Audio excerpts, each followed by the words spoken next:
Baru selesai mengidang di hari keempat. Jadi ada satu insight menarik mungkin ya untuk rekan-rekan yang suka dengan ilustrasi. Dan rekan-rekan hari ini kalau mau mengambil TA ilustrasi. Jadi kemarin ada salah satu mahasiswa ya yang meremake cerita rakyat menjadi cerita dengan visual anime-anime gitu ya. Dan menarik sekali. Cuman ini memang menjadi satu kendala karena urgensinya itu hanya sekedar membuat versi manga biar relevan dengan zamannya. Nah mungkin kalau rekan-rekan yang ingin mengambil TA dan basicnya adalah ilustrasi, ini adalah gagasan yang mungkin bisa Anda gunakan. Anda bisa membuat remake dari cerita rakyat, cerita masa kecil di generasi saya. Urgensinya adalah pertama ingin menyalurkan tongkat estafet nilai-nilai yang terkemas dalam cerita-cerita rakyat. Yang kedua, tidak semua cerita rakyat itu punya pesan yang bagus ya. Jadi harus di remake. Contohnya Timun Mas ya. Kalau kita lihat Timun Mas itu sebetulnya kan ada perjanjian goib yang mana ibunya punya anak tapi dengan syarat kalau sudah besar butonya ngambil, dan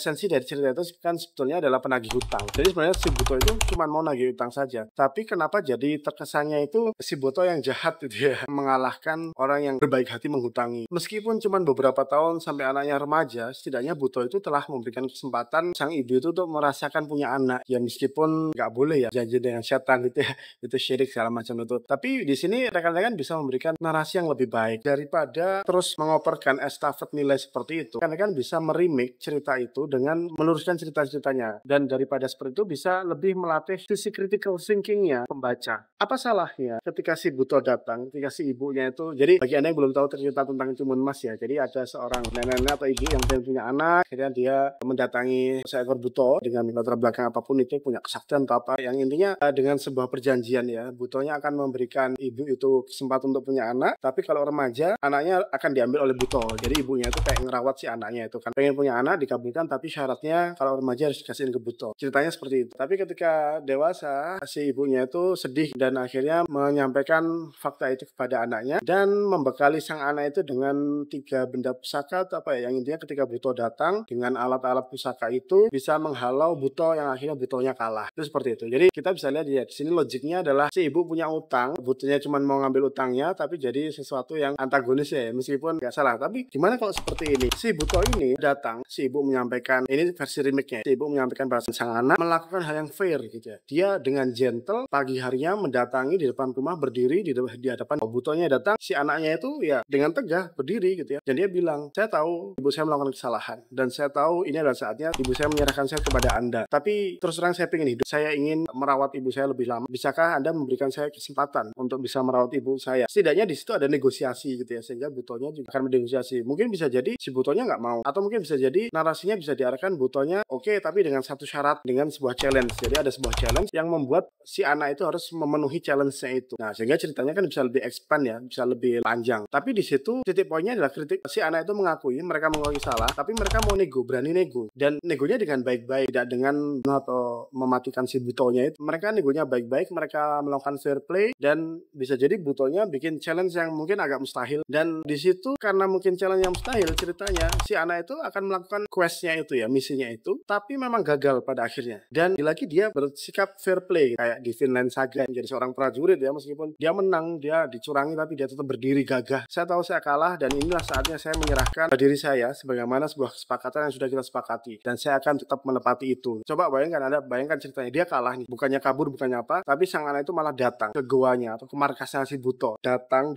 dengan sadar, tapi itu adalah sifat yang gentle ya. Dengan sadar dia bilang di pintu goa, Buto, saya telah gagal melakukan misimu dan kau sudah berhak atas apa yang sudah kita sepakati sebagai ketaalan saya dengan Allah gitu misalkan. Sebagai konsekuensinya saya di sini. Nah, coba bayangkan bisa seperti itu. Dan tentu saja kita bisa bikin ceritanya ada dua alternatif. Jadi Butonya memang akan entah melahap atau apa itu, atau mungkin bahkan alternatif ceritanya ternyata dia ngambil itu bukan dimakan, tapi untuk melakukan suatu misi yang lainnya, misalkan kayak itu kan juga bisa. Jadi ceritanya jadi panjang. Atau bisa jadi Butonya itu menerima itu. Oke, kamu gagal dan kamu sudah menjadi hakku, tapi karena aku melihat kegigihanmu dan aku merasa terkejut kau datang sendiri mengantarkan nyawamu. Aku jadi tidak selera melahapmu. Pulang sana rawat ibumu. Nanti kalau ibumu sudah mati baru kesini lagi akan ada urusan yang lain. Misalkan seperti itu. Coba Anda bayangkan. Itu kan ceritanya bisa lebih menanamkan jiwa prajurit, jiwa gentle yang semoga dengan itu generasi kita selanjutnya kalau ada yang nagih hutang nggak lebih galak gitu ya daripada yang ngutangin. Dan ini tidak hanya di Timur Mas saja. Banyak cerita-cerita rakyat kita yang mungkin agak sedikit aneh gitu ya. Ini tentu tanpa mengurangi respect ya, tapi sebagai seorang tua gitu, ketika saya mau menceritakan cerita-cerita itu, saya harus berpikir 2 kali. Contohnya sang pria, dia harus menikah dengan anjing, atau mungkin